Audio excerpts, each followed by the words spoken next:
Today, I would like to take you on a journey of more than 30 years of innovation with scanning laser Doppler vibrometry, the history of SLDVs in less than 10 minutes. So let's go. Started in 1992, maybe some of you were still not here on Earth. PSV 100 was the first ever scanning vibrometry system based on helium neon laser. Quite a few boxes back then. 1996, we introduced the PSV 200. Looked a little more compact. The scanner control box sort of went inside the scan head now. Still, the system looked about the same size. Definitely found its applications in the commercial world for the first time, in the automotive and the data storage world. That's where a lot of these started off. Then came 1999, the first PSV 300 was introduced back then.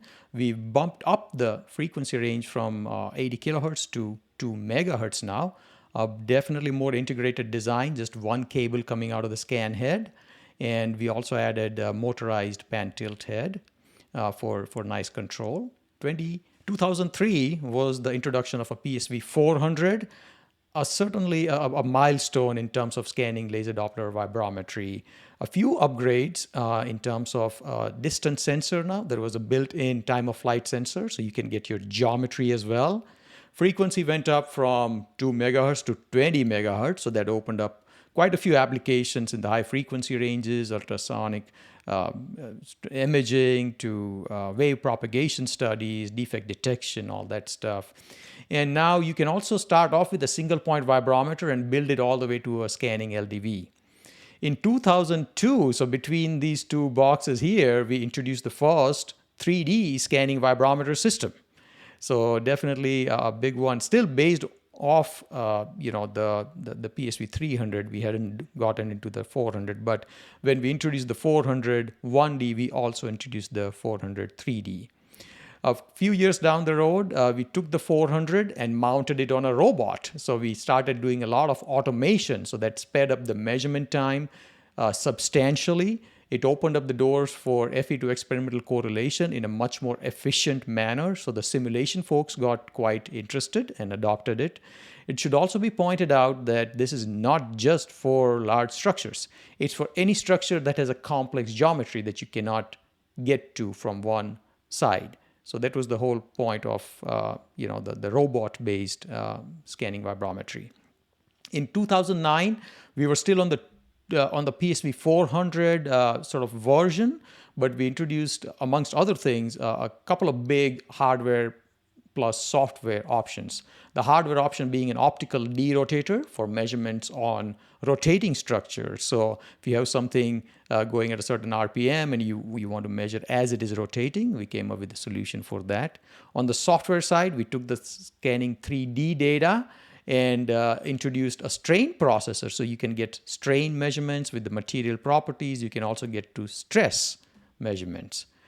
2012 came around, and this was a big milestone as well, because now we started off with a scanning LDV. Instead of starting off with a single point and building a scanning around it, PSV 500 was all about a system being, its identity was a scanning vibrometer system.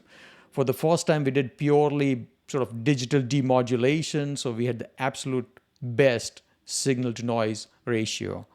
In a few years, 2015, we added an IR sensor to the mix as well. So apart from having the helium neon sensor, now you can also do measurements with the IR that gives you a lot more robustness, I guess, in the data, and as well as you have the best of both worlds.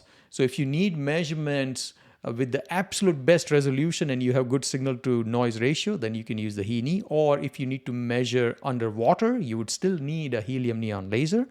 But if you want the most flexible system, then you would choose the IR. And you don't have to choose. You can also use both systems, both sensors under one system. So that happened in 2015. And that brings us to 2022, the age of QTec. And you can see the power of QTec on the right side that replaced the traditional IR sensor. You can see what an IR sensor does. Here's a measurement on one of the toughest surfaces, a skin measurement. The beam is not even focused. You see all kinds of spikes in your data. And now we use the QTec sensor and all those signal dropouts are a thing of the past. You can do measurements without averages if you want.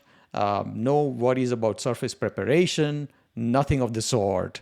So QTec is the bare bones base technology that's been adopted in many of our sensors, including the scanning LDV. In the last slide, I'm trying to I'm attempting to show you the performance improvements that we envision, we see it, and based on the feedback from our customers as well. So if we start with the baseline with the PSV 100, we saw some linear growth. PSV 200, same with the PSV 300. PSV 400 also saw linear growth, definitely linear improvements in the performance.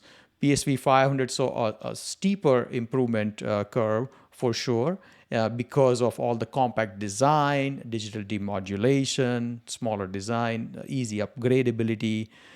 For the PSV QTec, we have to sort of jump outside the screen because the performance improvements, because of no surface prep required, no dropouts, no averaging, it's absolute game changer. It's opening up applications that were absolutely not even possible before. So the way we see it is until the PSV 500, the improvements are more incremental. When it comes to QTec, this is what we call disruptive, because this opens up doors for so many different things. It makes all the measurements that you are doing and more just easier, faster, better. Another way to look at the data or sort of the performance improvements is also in terms of access to the system. So we have changed that to back in the day when we started with the 100, it was, you buy the system, you use it. Same with the 200, same with the 300. With the 400, we introduced rentals as well. So if you needed a system for a couple of times a year, don't buy a system. Just rent it as you need it. With the 500, in addition to the rental and purchase, we also added a dedicated testing service department. So now we can come in, make the measurements for you, and get out of your way. So, all you care for is measurements, not necessarily a system. So we tried to address that with rentals and testing service. With the QTec introduction, in addition to whatever we were offering before, we added leasing as well. So if you want to do a lease to own program, you can do all that. So you have purchase, rental, services, leasing, and everything under the umbrella, I guess. So hopefully this gives you an idea of where we stand, the improvements in the last 30 plus years, and gives you a better idea, hopefully a better appreciation. We definitely get it on the progress of scanning laser Doppler vibrometers. Thank you very much for your time. If you have any questions, don't hesitate to reach out. Thank you.